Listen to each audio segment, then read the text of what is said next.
in terms of pick people to work with that have high intelligence, high energy, and high integrity, I find that's the 3-part checklist that you cannot compromise on. You need someone who's smart or they're heading in the wrong direction and you're not going to end up in the right place. You need someone high energy because the world is full of smart, lazy people. We all know people in our lives who are really smart, but can't get out of bed or lift a finger. And we also know people who are very high energy, but not that smart. So they work hard, but they're running in the wrong direction. And smart, it's not a pejorative. It's not meant to be like someone's smart, someone else is stupid, but it's more that everyone's smart at different things. So depending on what you want to do well, you have to find someone who's smart at that thing. And then energy, a lot of times people are unmotivated for a specific thing, but they're not motivated for other things. So for example, someone might be really unmotivated to go to a job and sit in an office, but they might be really motivated to go paint, right? Well, in that case, they should be a painter. They should be putting art up on the internet, trying to figure out how to build a career out of that, rather than wearing a collar around their neck and going to a dreary job. And then high integrity is the most important, because otherwise, if you've got the other two, what you have is you have a smart and hardworking crook who's eventually going to cheat you. So you have to figure out if the person's high integrity. And as we talked about, the way you do that is through signals. And signals is what they do, not what they say. It's all the nonverbal stuff that people do when they think nobody's looking.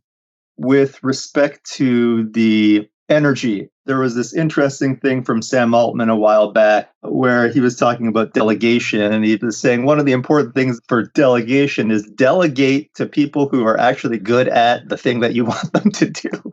It's the most obvious thing, but it seems like you want to partner with people who are naturally going to do the things that you want them to do. Yeah, I almost won't start a company or hire a person or work with somebody if I just don't think they're into what I want them to do. When I was younger, I used to try and talk people into things. I was in this idea that you can sell someone into doing something, but you can't. You can't keep them motivated. You can get them inspired initially. It might work if you're a king like Henry V and you're trying to get them to just charge into battle, and then they'll figure it out. But if you're trying to keep someone motivated for the long term, that motivation has to come intrinsically. You can't just create it, nor can you be the crutch for them if they don't have that intrinsic motivation. So you have to make sure people actually are high energy and want to do what you want them to do or what you want to work with them. Reading signals is very, very important. Signals are what people do despite what they say. So it's important to pay attention to subtle signals. We all know this socially. If someone treats a waiter or waitress in a restaurant really badly, then it's only a matter of time until they treat you badly. If somebody screws over an enemy and is vindictive towards them, well, it's only a matter of time before they redefine you from friend to enemy and you feel their wrath. So angry, outraged, vindictive, short-term thinking people are essentially that way in many interactions in their life. People are oddly consistent. It's one of the things you'll learn about them. So you want to find long-term people. You want to find people who seem irrationally ethical. For example, I had one friend of mine whose company I invested in, and the company failed and he could have wiped out all the investors. But he kept putting more and more personal money in. Through 3 different pivots, he put personal money in until the company finally succeeded. And in the process, he never wiped out the investors. And I was always grateful to him for that. I said, like, wow, that's amazing that, you were so good to your investors. You didn't wipe them out. And he got offended by that. He said, I didn't do it for you. I didn't do it for my investors. I did it for me. It's my own self-esteem. It's what I care about. That's how I live my life. That's the kind of person you want to work with. Another quote that I like, I have a tweet on this. I think I read this somewhere else recently, so I'm not taking credit for this, but I modified it a little bit, which is that self-esteem is a reputation that you have with yourself. You'll always know.